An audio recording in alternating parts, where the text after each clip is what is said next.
May is Mental Health Awareness Month, and mental health in childhood includes reaching developmental and emotional milestones and learning healthy social skills and how to cope when problems arise, according to the CDC. For more insight on how parents and children can come together on this topic, we are live this morning with local pediatrician Dr. Cynthia Cross.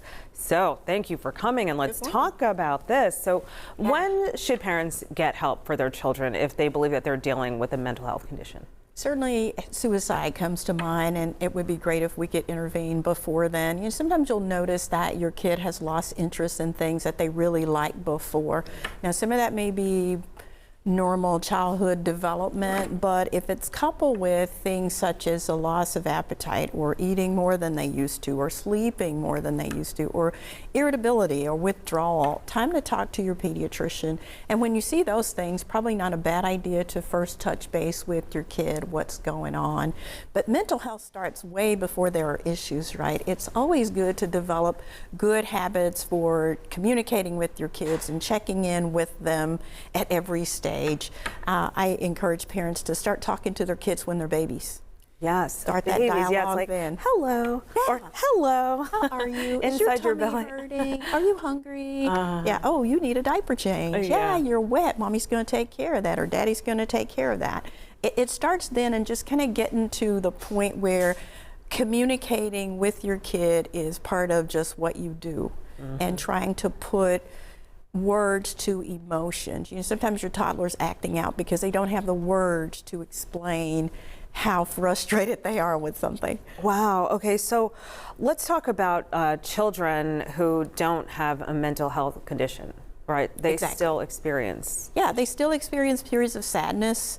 When one is growing, change is difficult. What if your child changed schools, or what if a grandparent passes away? Or a breakup. Sometimes right? Breakups send or someone said something mean to Yeah. you. Teaching them how to de-escalate those emotions, you know, deep breathing or talking it out.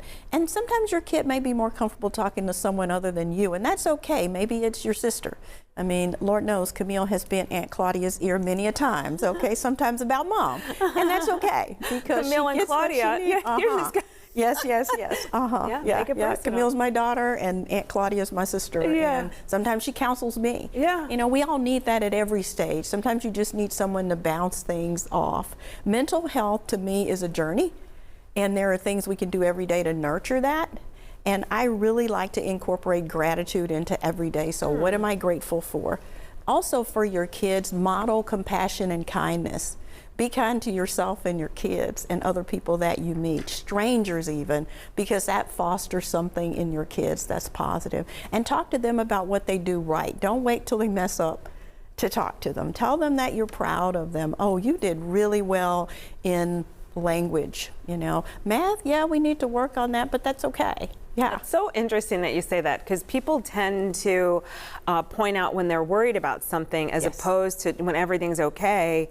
Why not just say that there's some positive things? Exactly. And then, you know, you have the doctors, the pastors, there are people out there who are helping everybody else. Yes. And they need help too. But I know we're talking about children. Yeah. But what are some of the resources that you suggest parents connect with? So I love the American Academy of Pediatrics website. It has great information for parents. They capture timely articles and make suggestions. And they also give you trouble signs to look for and when to contact your healthcare provider. I like that resource. The suicide hotline, if things are at the other end of the spectrum, of course, if your kid is showing signs of depression, it's a good idea to put away the firearms under lock and key, lock up the medications. Kids who attempt suicide with a gun are much more likely to succeed. So keep those things in mind as well. Lots of resources. There are contracts for anti-suicide that you can make with your kid. But when you are worried that maybe they're going to harm themselves, always get help. Don't be afraid to. What would a contract look like? An agreement between you and the child or adolescent on what things are going to trigger their talking to you. Yeah. What Promise you'll they- talk to me promises, if A yes. happens, if B happens. If C. Yes, exactly. Okay. Yeah. Okay. So Yeah. that's really good advice. Thank you, Dr. Cross. A very critical conversation. Absolutely. Appreciate you.